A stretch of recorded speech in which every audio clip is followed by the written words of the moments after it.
तानाशाही बंद करो, बंद करो, बंद करो, एसआईआर बंद करो, बंद करो, बंद करो, एसआईआर बंद करो, बंद करो, एसआईआर बंद करो, बंद करो, बंद करो। गद्दी छोड़, गद्दी छोड़, वोट चोर गद्दी छोड़, गद्दी छोड़, गद्दी छोड़, वोट बंदी नहीं चलेगी, नहीं चलेगी, नहीं चलेगी, वोट बंदी नहीं चलेगी, नहीं चलेगी, नहीं चलेगी, वोट बंदी नहीं चलेगी, नहीं चलेगी, नहीं चलेगी। लोकतंत्र की हत्या करना बंद करो, बंद करो, बंद करो, बंद करो, बंद करो। ये टाइमिंग और जो प्रक्रिया है वो कहीं न कहीं लोगों को कंफ्यूज करता है। संसद से ये मैसेज कहा जा रहा है,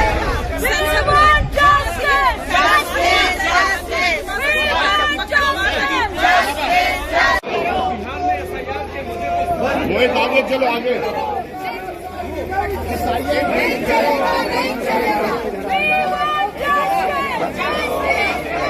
कर्मचारी बंद करो,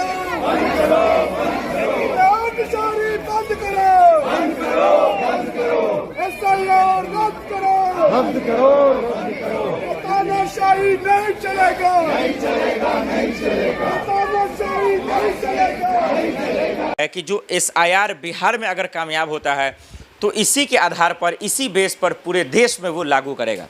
जरा सा देख लीजिए कि किस तरीके से इससे लोकतंत्र के देश में तानाशाही दिन ब दिन जो है बढ़ता चला जा रहा है। और सिर्फ ये मैं हवाई में बात नहीं कर रहा हूँ, बजब्ते सबूत भी दूंगा और बताऊंगा कि जो काम चुनाव आयोग का नहीं है उस काम को वो क्यों कर रहा है, और जो काम चुनाव आयोग का है वो क्यों नहीं कर पा रहा है। किस तरीके से आज चुनाव आयोग किसी के गोद में बैठकर किस तरीके से संविधान की आत्मा पर कुल्हाड़ी चला रहा है, किस तरीके से उनको छोड़ा भोंकने का काम कर रहा है। आइए हम आपको एक एक सबूत देते हैं। दर्शकों, हमारा आप जानते हैं बिहार में चुनाव होने वाला। बिहार में पार्टियां जो हैं अपने अपने बूथ लेवल पर तैयारियां कर रही हैं, लोगों के दिल को जीतने का काम कर रही हैं, लोगों के मसले को लेकर नेताओं के बीच में बहस करने का कोशिश कर रही हैं। सत्ता पक्ष को जो 5 साल, 10 साल, 15 साल, 20 साल दिए गए उनका हिसाब किताब करने में लगे हैं। लेकिन इस बीच में एक बम फोड़ देता है चुनाव आयोग, और वो बम है एसआईआर का। सर्वे को लेकर, वोटर रिवीजन को लेकर तमाशा छिड़ देता है। और इतने दस्तावेज, ऐसे दस्तावेज जो लोगों के पास नहीं है, आधार कार्ड, इन तमाम चीज़ों को जो है ख़त्म कर देते हैं कि भाई ये सब चीज़ जो है वैलिड ही नहीं है। अब सरकार का दोहरा चरित्र, और दरअसल इसको ये भी कह सकते हैं दोगलापन, जरा देखिए। वो ये कि सरकार जिस डंके की चोट पर आधार कार्ड को बैंकों से लिंक करवाया, पैन कार्ड से लिंक करवाया, इन्हीं चीज़ों को वो खारिज कर रही है सिरे से।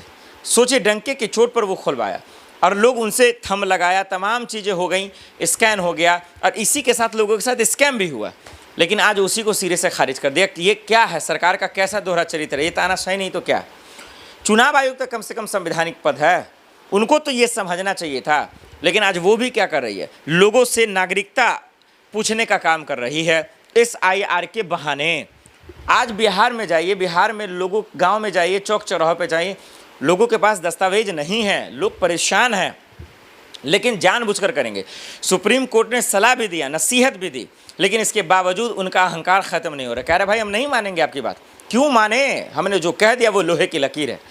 तो यही वजह है दर्शकों कि पूरे चुनाव आयोग ने, दरअसल वो चुनाव करा ही नहीं रहा। चुनाव आयोग अपनी पर्सनल चुनाव लड़ रहा है, वो दरअसल देश के लिए नहीं काम कर रहा। अगर वो करता तो जो बिहार की जनता के मन में सवाल है उन सवालों को दुरुस्त करता, चाहे वो ईवीएम को लेकर हो, चाहे वो वोटों की चोरी को लेकर हो, चाहे वो धांधली को लेकर हो, चाहे वो वोटर लिस्ट में फर्जीवाड़ा को लेकर हो, वो सवालों का जवाब देता। बजाय सरकार की गोद में बैठकर दरअसल विपक्ष को टारगेट कर रहा है, आम लोगों को परेशान करने का काम कर रहा है। तो अब देखिए, बिहार हो या फिर पूरे देश में जो इंडिया गठबंधन या विपक्ष है, उनकी मुसीबतें और चुनौती और कैसे बढ़ी। वो क्या सरकार से लड़ाई लड़ेगा? क्या वो जनता के मुद्दों को लेकर वो सरकार पर अटैक करेगा? वो तो खुद चुनाव आयोग से लड़ रहा है, ईडी से लड़ रहा है, सीबीआई से लड़ रहा है, क्योंकि ये लोग जो है दरअसल एक लड़ाई चल रही है और सरकार इधर तानाशाही कर रही है, रोजगार, लोगों का रोजगार खा रही है, इस देश के नागरिक के लोगों का जो हक खा रही है, महंगाई बढ़ाकर, पेट्रोल डीजल के दाम बढ़ाकर।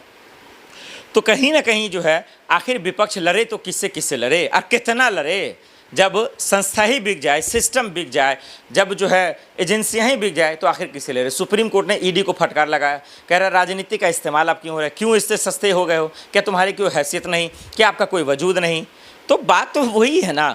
तो इसीलिए इन लोगों की भी परेशानी है। चुनाव आयोग को इस पर समझना चाहिए, इस फैसले को वापस लेना चाहिए और बिहार में तरीके से इज्जत आबरू से चुनाव कराना चाहिए।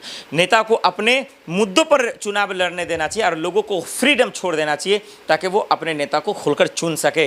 इतना बाउंडेशन, इतना परेशान आप करेंगे तो लोग कन्फ्यूज हो जाएंगे और इसी कन्फ्यूजन का फ़ायदा सत्ता पक्ष हमेशा उठाता है और चुनाव आयोग भी उसी के राह पर चलते हैं, जो भी हिंदुस्तान और लोकतंत्र के और संविधान के हिसाब से किसी भी सूरत में ठीक नहीं है।